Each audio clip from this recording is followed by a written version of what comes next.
Whenever I interacted with Kainé, I was reminded about something from my past. Wait, does this work? Maybe my mind has been confusing her with my sister this whole time. Yeah, maybe this worked. Anyway.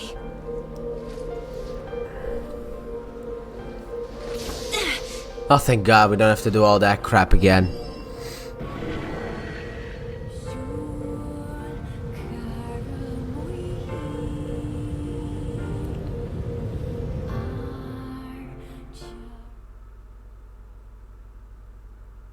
Kainé's dreams, discrimination. What? This. Oh, for fuck's sake! I'm back in the forest of myth! The sound of rain filled the village.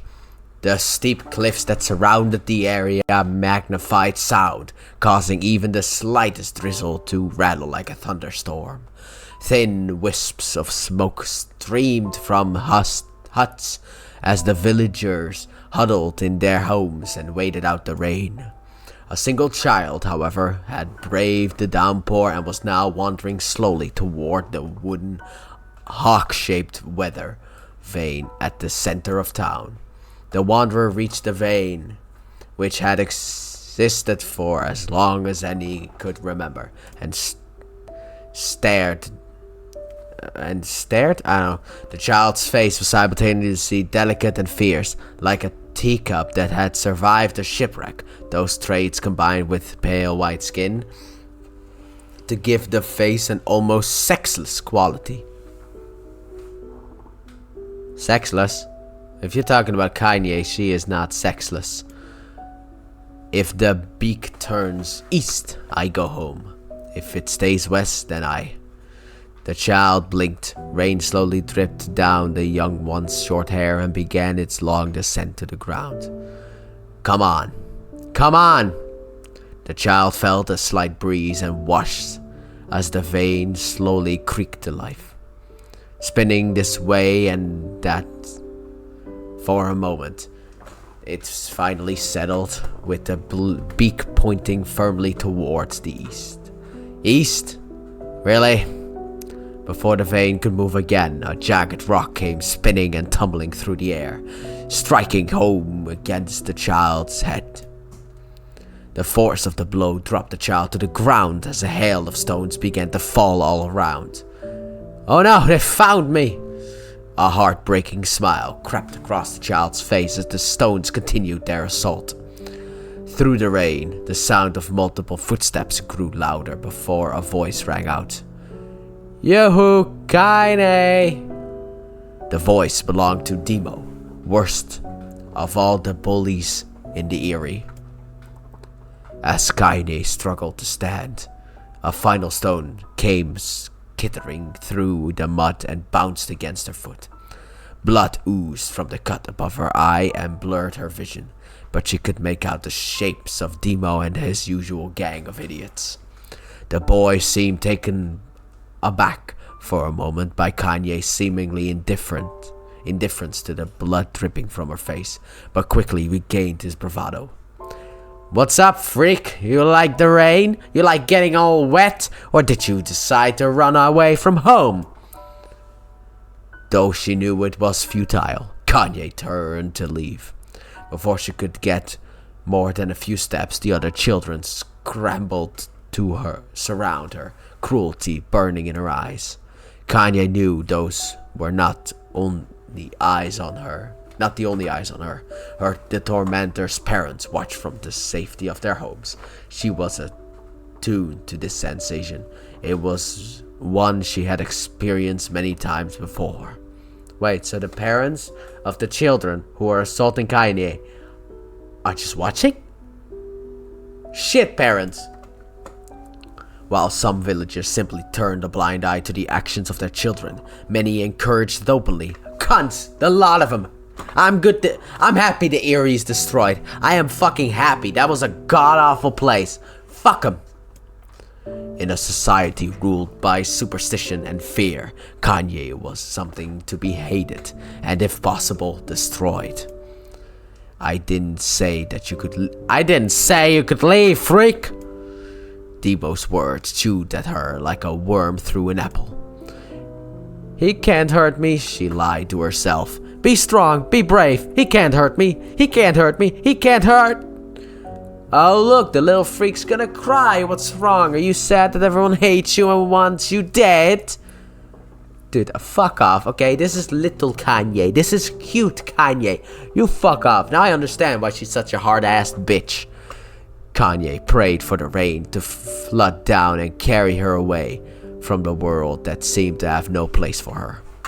But if there were gods, they choose to ignore it. As Demo crept ever closer, the clouds began to thin and the rain slowed.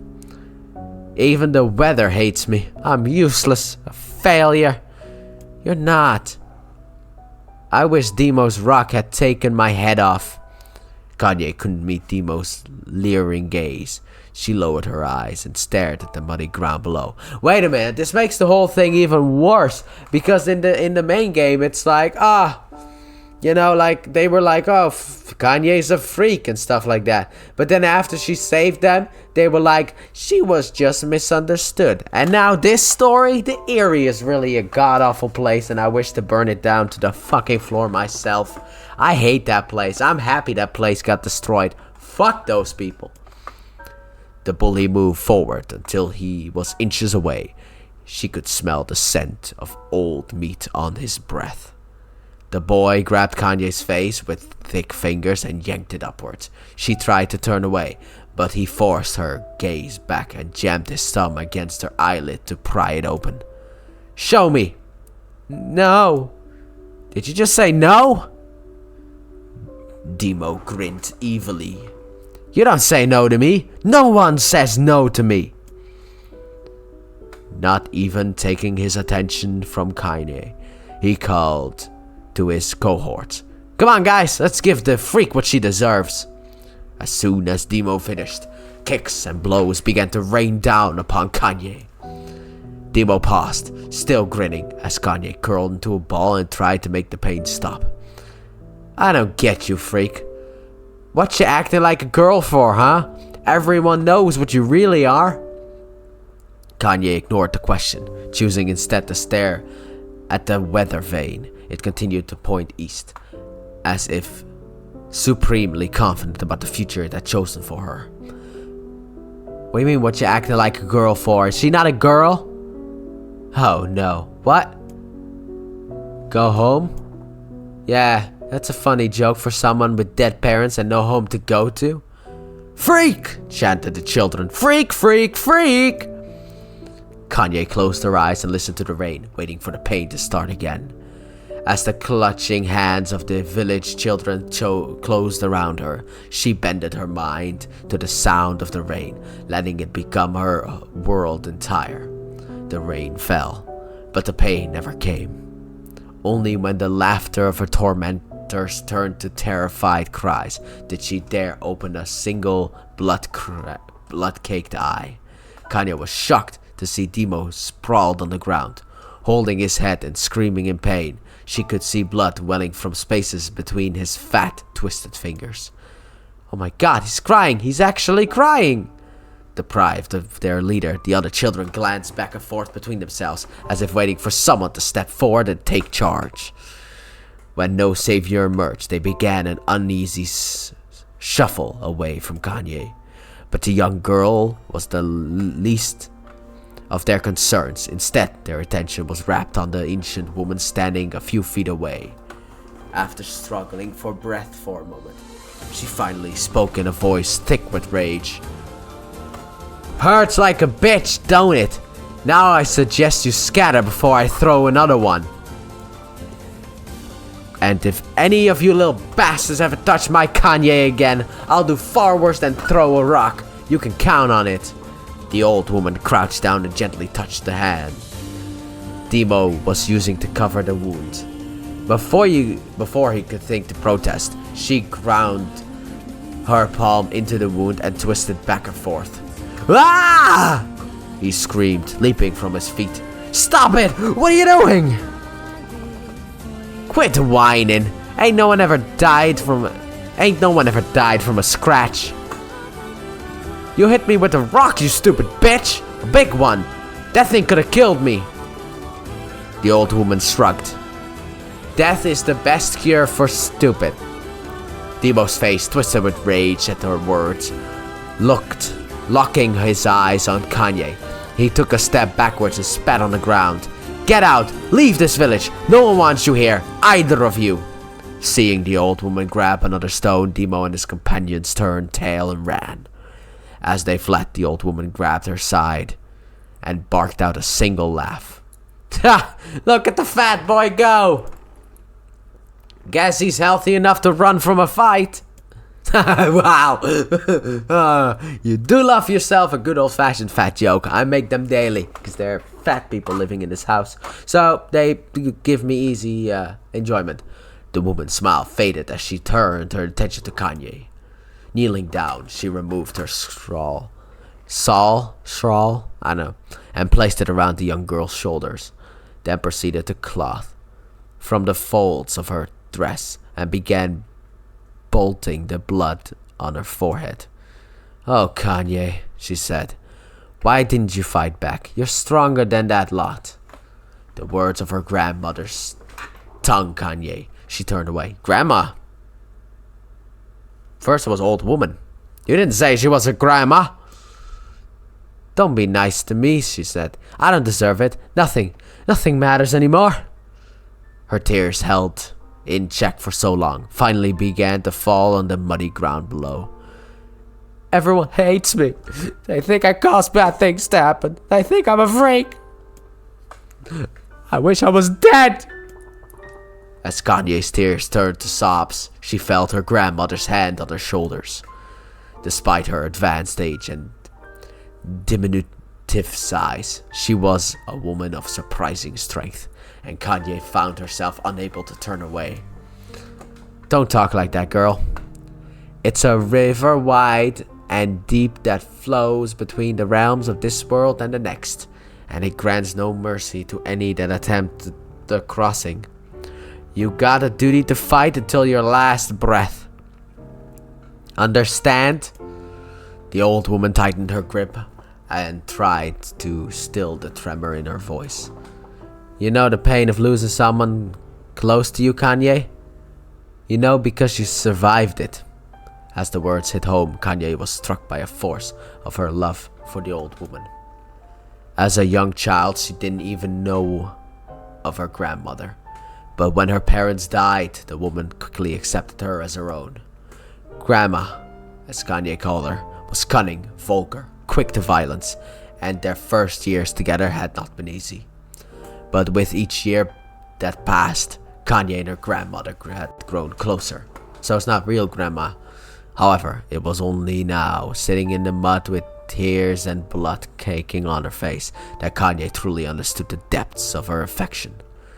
Here was a woman who had seen hard times, who had seen death, who had fought through all these things and somehow emerged on the other side. If anyone could understand Kainé's pain and loneliness, it was her. Do I make you sick, Grandma? Course not, don't be an ass. Kainé drew her grandmother's moth-eaten shawl around her body and shuddered. But my body, it's not normal. If I was normal, then Mom and Dad wouldn't... Hush, interrupted Grandma. I'll not hear another word of this nonsense. You're my granddaughter, and I love you. And if folk have a problem with that, they can just go to hell. With that, the old woman reached out and placed a wreath of dried flowers in Kainé's hair. The skill it took to bend flowers without breaking the stem or losing a single petal was remarkable, and the beauty of it made Kainé want to cry all over again. Oh, that's the ring of lunar tears that's at her hut. Oh gosh, these are lunar tears. I was correct. Grandma, you made this for me? Lunar tears were legendary flowers. Most people could live their entire lives without ever seeing one, and yet her grandmother had somehow collected a dozen or more. Kainé reached up and touched the wreath as if she couldn't believe it was real. Where did you find these? Just stumbled on them while I was out doing the shopping. The old woman turned away as she spoke, leading Kainé to suspect that the search had been more difficult than she was letting on. The pain that she took to construct the ornament, let alone track down the flowers used in its construction, made Kainé's heart hurt. She reached up and gently adjusted the wreath, admiring the way it felt between her fingers. "Didn't quite turn out right," said her grandmother as she squinted at it. "These old hands have trouble with the delicate work, but it sure looks good on a pretty girl like you. That she sure as fuck is." Kainé blushed and turned away. By the way, I only know adult Kainé, so I don't know how child Kainé looks, okay? But I'm mainly talking about what I've seen, and I've seen adult Kainé. You think I'm pretty? Of course you are. Don't let those boys, they're just jealous of how pretty you are. And the fact that you have a demon inside of you, but shh.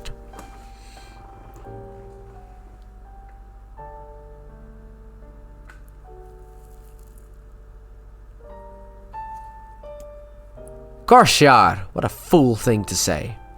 Thank you, Grandma. Her grandmother smiled. We're going to be fine, you and me, she said. As long as we've got each other, we'll be just fine. Kainé took her grandmother's hand in hers, and the two of them struggled to their feet. As they began the long walk home, Kainé gripped the hand with all her might, as if trying to stop smoke from drifting away on the wind. How long is this gonna last? Because I'm not really doing well in that sense. My brain is just... I'm slowing down. I'm once again slowing down, and I don't want that. The rain had stopped. Kainé stood beneath the weather vane, watching it spin in lazy circles, no longer caring about the direction it faced when it stopped. I don't need to escape. I have a home now. Grandma loves me, and that's enough, even if it's us against the world. Kainé let her gaze drift up past the vane and into the cloudy sky. The last faint hints of a rainbow were slowly fading. As she turned and headed for home, the lights gathered into a million particles and vanished, seemingly taken away on the breeze. Kainé's dreams, daily life. Uh-oh, wait a minute. Fuck! In the distance, Kainé heard the steady sounds of an axe striking wood. The noise had purposeful quality to it, as if she was hearing a master woodsman go about his work. The firewood being produced, however, was far from a work of art, as could be. Pieces of every shape and size were being flung about the barren yard with wild abandon. Anyone trying to stack such wood would probably die of frustration before the job was through. Stupid piece of shit axe! Kainé's grandmother flailed away with the axe, filling the air with both splinters of wood and words that would make the most hardened sailors blush. Grandma, called Kainé. That you, Kainé? Yelled the old woman, taking her eyes off the wood for a moment. Don't get too close, or I might take your goddamn foot off by mistake. She brought the axe down on a piece of wood, sending chips flying in every direction. One spun past Kainé close enough for her to hear the whistle, at which point she decided to step back. Once she'd scuttled to a safe distance, she cupped her hands around her mouth and shouted, Grandma! Do you need help? I can get you water or lunch or a new axe or something. The axe poised to strike another wobbly blow. Paused in mid-air, the old woman considered her granddaughter's offer for a moment, then smiled. Tell you what, since I'm doing such a piss-poor job of chopping, why don't you come here and take over so I can get the water? Shades have been restless lately, and I don't want you running into one of them bastards. Relinquishing the axe, her grandmother picked up a long pole with the wooden buckets on either end. Gathering water was by far the more difficult of the two jobs, but Kainé knew better than to complain. Once Grandma's mind was set, there was no changing it. Kainé did her best with the chores, but Grandma took her every task that required traveling to the village. Though she had a long list of plausible excuses, Kainé knew the real reason. She didn't want her granddaughter to be taunted and harassed by the villagers. Once Kainé moved in, Grandma decided to take up residence a good distance from the Eyrie. Out of sight, out of mind seemed to be the best policy when it came to the villagers and her granddaughter. And rare were the days when any but the two of them could be found on the rocky acre of land they called home. Kainé enjoyed the solitude, but harbored a secret resentment that her grandmother was forced to spend her golden years in such a place. After watching her grandmother leave, Kainé turned her attention to the task at hand. She had never chopped wood before in her life, and soon discovered why the old woman hated the chore. Swinging after swing of the axe produced only a tiny crack in the wood, and when she finally managed to connect with the solid stroke, the tool embedded itself in the log and refused to budge. Frustrated, Kainé swung the axe around her head and threw it, log and all, across the yard. Damn it, crap! She suddenly understood the joy her grandmother felt in a good curse. Happier now, she picked up the axe, forced it from the wood, and resumed chopping. She had a natural skill with a blade, but the task was challenging. The blisters soon began to form on her small pink hands. This is tough, and my logs are all weird sizes. Spitting on her palms and ignoring the pain, Kainé redoubled her efforts. Just as she was developing a rhythm, her grandma returned from the village. Settling down her bucket with a small sigh, she took one look at the logs and coughed out a wheezing laugh.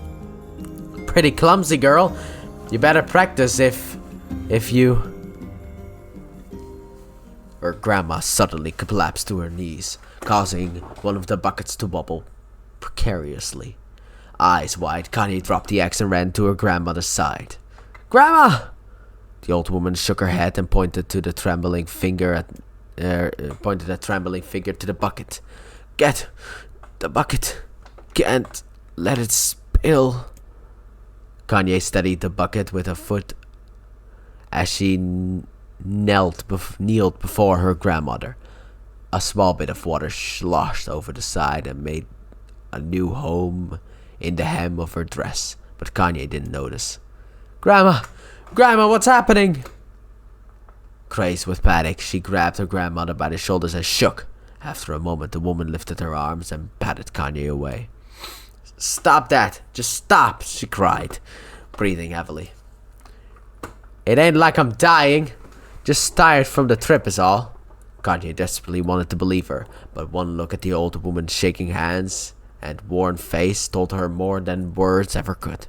Her grandmother had lived long, a long, hard life, and it seemed the bill was finally coming due. The time when her grandmother watched over Kainé was ending. Sooner than either of them had feared, the positions would be reserved. The next morning, Kainé came to the side of her grandmother's bed and took her wrinkled hand. Grandma, you're sick. You need medicine. I'm going to the village. The old woman shook her head and tried to rise, but Kainé gently pushed her down.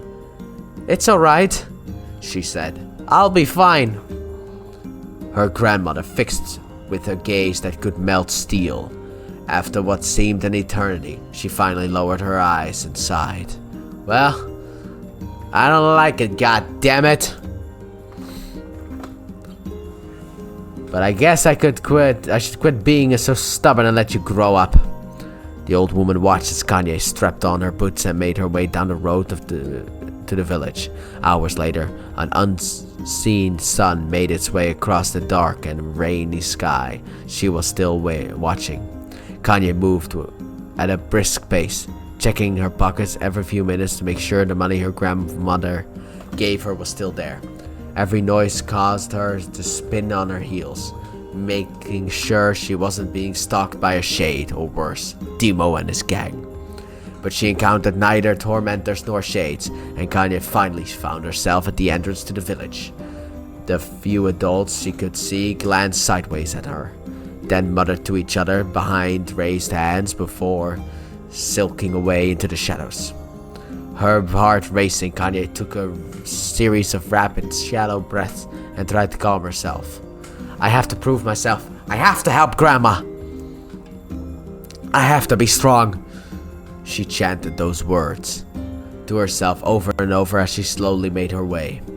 Finally, her eyes settled on a rotund older woman who was angrily waving her arms in the air and telling anyone who would listen what she thought of Kainé's presence. Hey lady, she said Kainé with bravado she did not feel. What? Where's the apothecary? Apothecary? I don't know. Where's the hospital? The woman's flabby cheeks shook in bewildering anger. How dare this thing speak to me? They seemed to say, but Kainé saw her eyes held a different emotion. Fear. Yeah, we're both scared, lady. Trust me on this one. Which way? Kainé repeated. The woman pointed to the small building to her right before hitching up her dress and stumbling off in the other direction. Kainé cringed, expecting a stone to come flying from the assembled crowd, but none came. Her mind was filled with a strange sense of pride as she made her way to the hospital. We're gonna call that place a hospital because I don't know how you pronounce it and I don't even know what the fuck that is. I'm gonna look it up. I don't care. Apothecary. What is that? A medical professional. Alright. Hey, you know what the doctor then. The doctor. As she made her way to the doctor, but the new emotion had little time to take root, for as soon as she opened the door, she noticed a familiar customer at the counter. It was Demo. He'd clearly been sent here on some kind of family errand, because his gang of followers was nowhere to be found. Oh my god, he sputtered. I mean, what are you doing here, freak? The insult was delivered without force, and Kainé happily ignored it. Stretching on tiptoes to see over the counter, she asked the shopkeeper for the medication. Ha! Barked Demo. That old bitch finally kneel over? Go to hell, Demo! The boy's eyes grew so wide that they seemed ready to fall out of his head. But I also have to, I gotta do something. Fuck.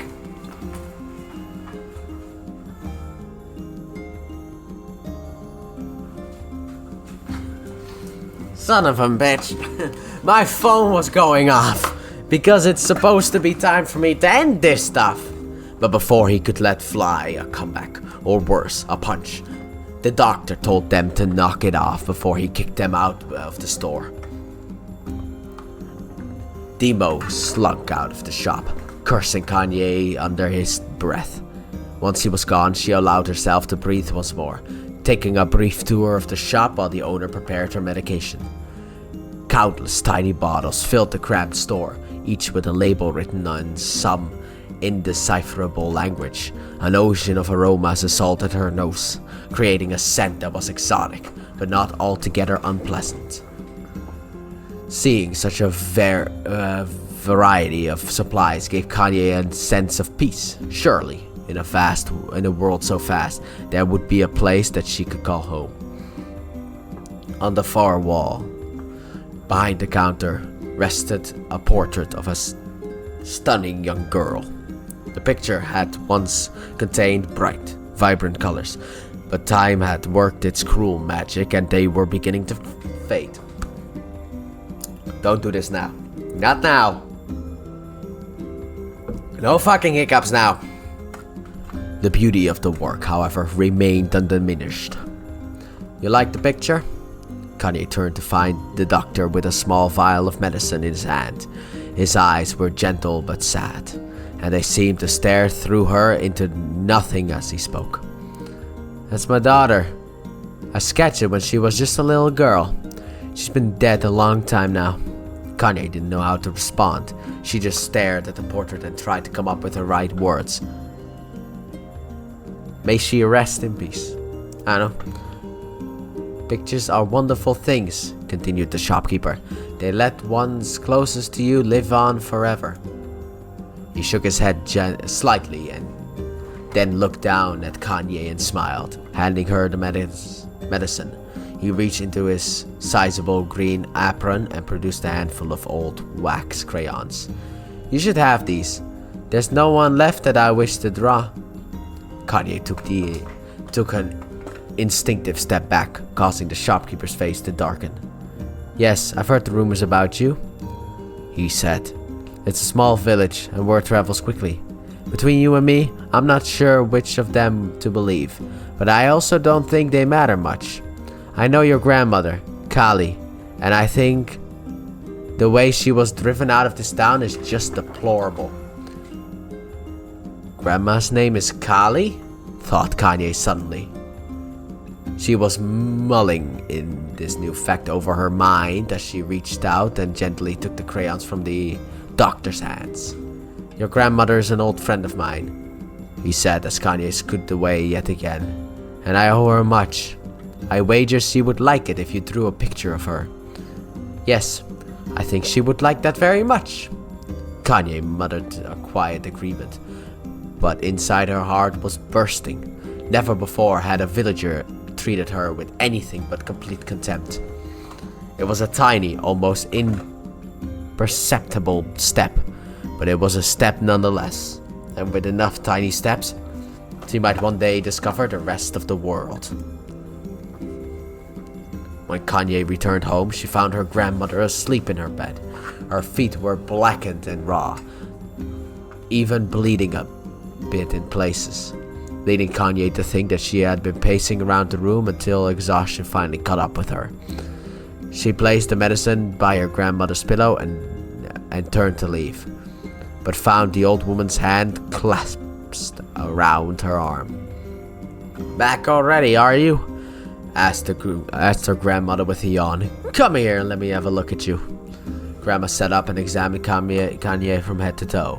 Finally satisfied that nothing terrible had befallen her grandchild, she leaned back and allowed herself to relax. Well, how was it? Those bastards give you any trouble? It was kind of fun, said Kainé with a small smile. No, seriously, it was. Fun, eh? Asked her grandmother in a voice which implied she believed anything but. Uh-huh. So anytime you need me to run an errand, just let me know. As she spoke, Kainé removed the crayons from her pocket. After a brief explanation on their source, she informed her grandmother that she was going to sketch her portrait. A portrait of me? Ridiculous. No one wants to stare at a wrinkled old crone. Grandma, it'll make you live forever. Horseshit, said her grandmother, throwing the sheet from her bed. Living forever would just piss me off. Now put these crayons away and help with dinner. But Kainé would not relent, and in the end, Grandma found herself leaning against the wall of her house as if posing for a master artist. Kainé took up the crayons and eyed her subject carefully and set to work. Just as her grandmother was about to nod off, Kainé finished the piece. After staring at it for a bit, she released it from her grasp and let it slowly drift to the floor. It's terrible. It doesn't look anything like you at all. I'm sorry, Grandma. I thought these crayons would, make me draw easy or something. The old woman's eyes narrowed at her granddaughter's disappointment. Let me be the judge of that, she said, ignoring the pain in her back and reaching for the paper. The sketch could have been a person's face. It could also be a boulder, a lump of clay, or an incredibly misshapen loaf of bread, all rendered in a chaotic array of colors. The old woman stared at the picture for a long time, then slowly wheezed out a laugh. Oh, Kainé, she said between her laughter. You truly are my blood. You're as clumsy as me, and I love it. But hush, I won't hear any more bull about how ugly you think it is. It came from the heart, and I'll treasure it always. True to her word, the old woman gave the picture a place of honor above the kitchen table. Days that followed, Kainé would often catch her staring at the portrait with a strange smile on her face, an action she interpreted as silent, mocking laughter. A week later, Kainé could stand it no more. and asked her grandmother to take the artwork down. "Posh," said the old woman. "I'll take this down when they roll me in my shroud." She pondered this for a bit, then turned to Kainé and dropped to one knee. "Listen to me, girl. Seeing this picture makes me happy in a way I've never felt before. And it makes me want to go on, and someday you can feel the same happiness." It was a moment that burned itself in Kainé's memory, a perfect blend of pride and joy. A pride and love and joy that came together to form a lifelong remembrance. She swore to never forget this moment, to never forget the old woman who had made her place in the world possible. Time moves on. People and memories move in and out of a life like ghosts passing through a hall. But this moment will be different, Kainé swore. Because I will remember it forever. Forever. Dude! Let me out of this place! Please! For fuck's sake! I have stuff to do! I can't be here for the next 2 hours!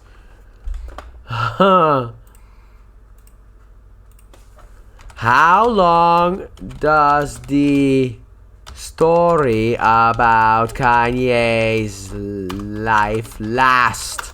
Because it never wants to fucking end.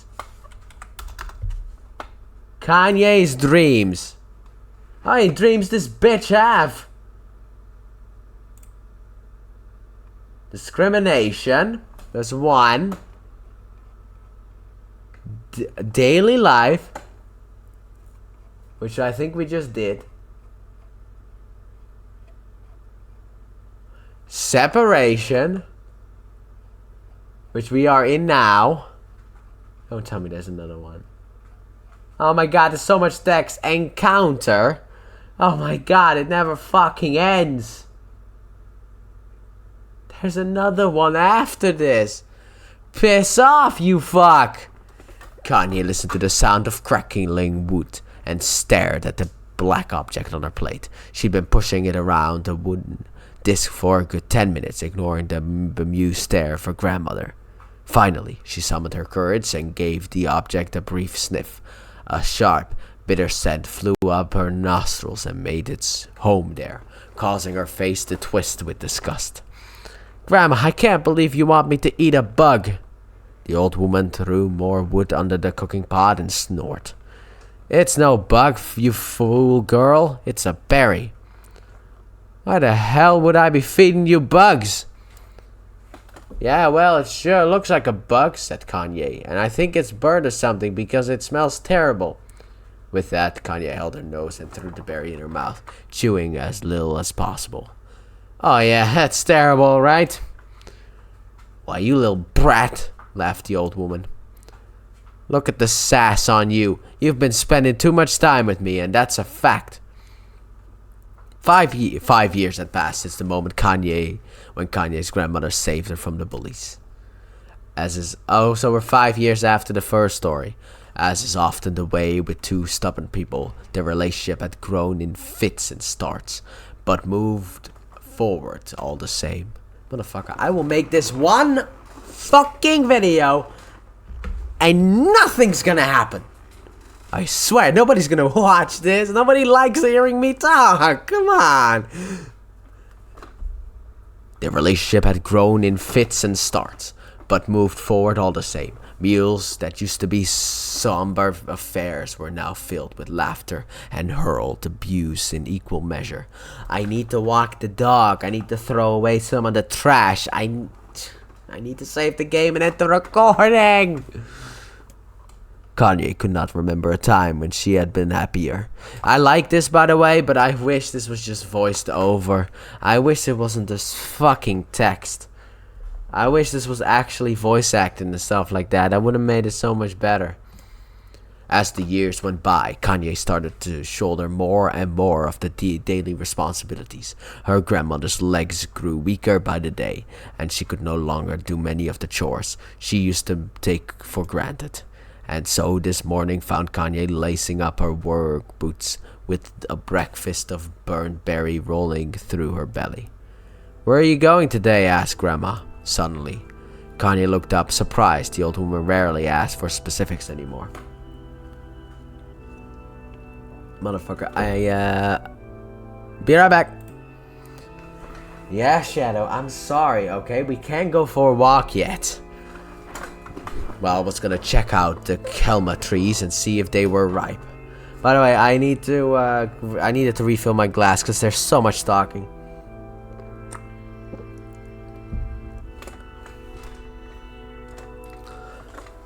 I thought we could make some jam or something. Oh, and I'm going to pick up some flagstones. So I need to take the wheelbarrow. Flagstones? What in the hell for?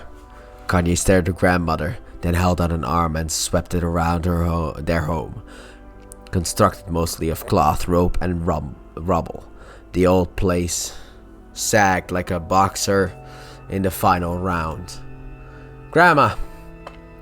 A dying cat could chew through this house. I'm going to build a stone wall so we have some protection. The old woman laughed, exposing her toothless grin to the world. Goddamn girl, if a bunch of thieves want to ransack this old place, let them come. We got nothing worth stealing anyway. I'm not worried about thieves, I'm worried about shades. People saw one west of the village yesterday. The old woman tilted her head and stared at her granddaughter. Well, shoot. I don't know why you have to do it today. We can worry about it some other. Grandma, no. If I don't go deal with kelma trees, we won't eat tonight. You know that? Son of a whore. There's so much text.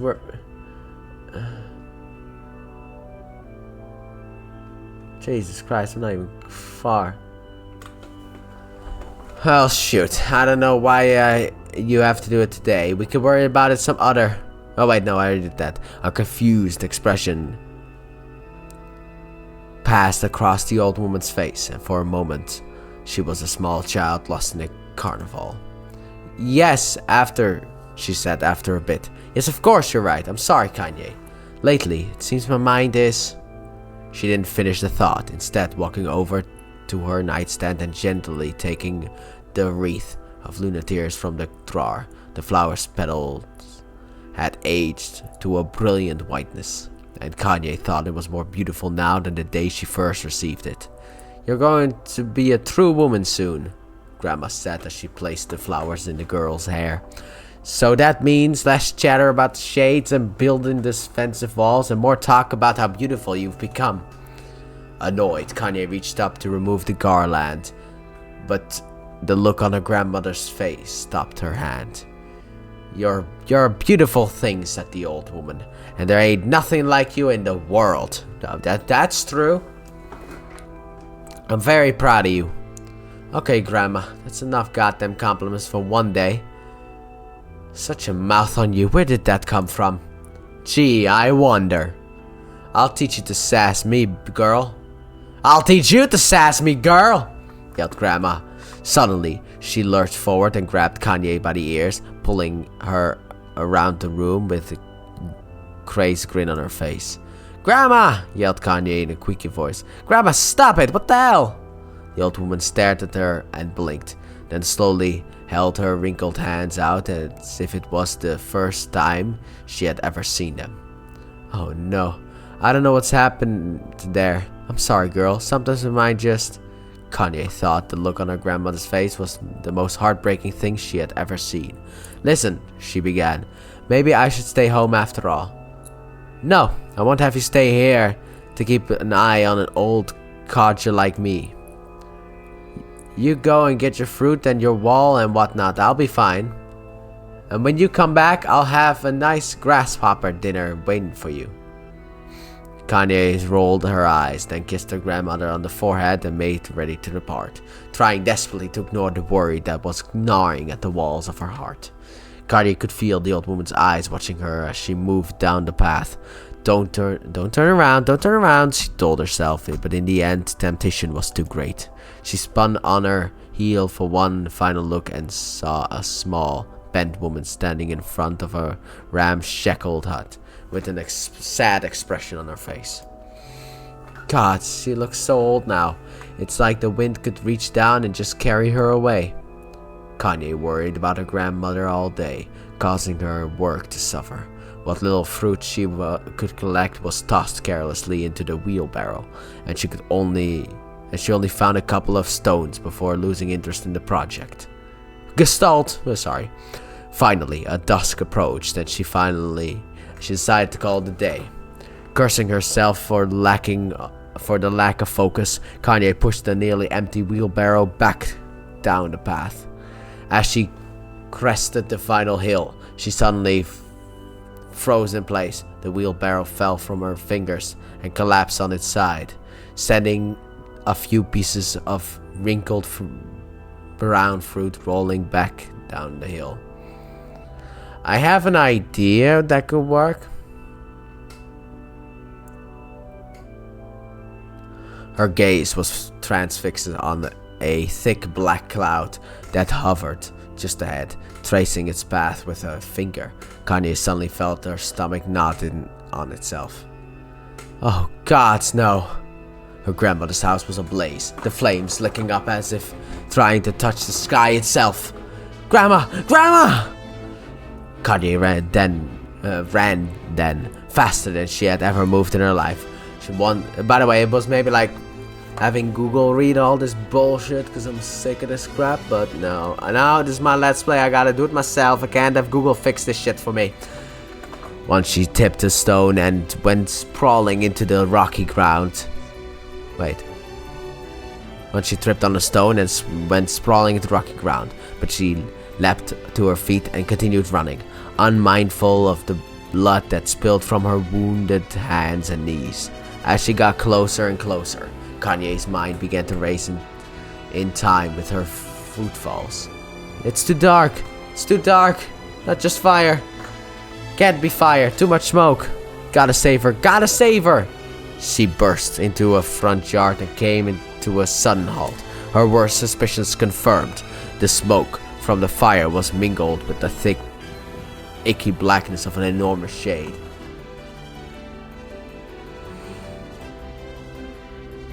There's still so much left.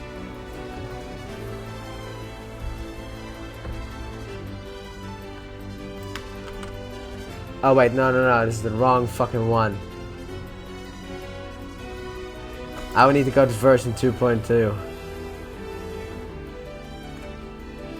Where is it?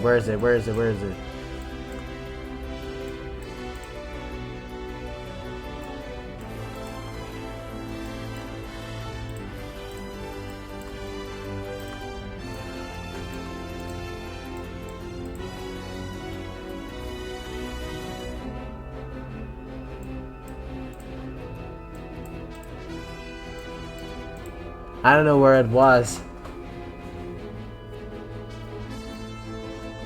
Oh my god.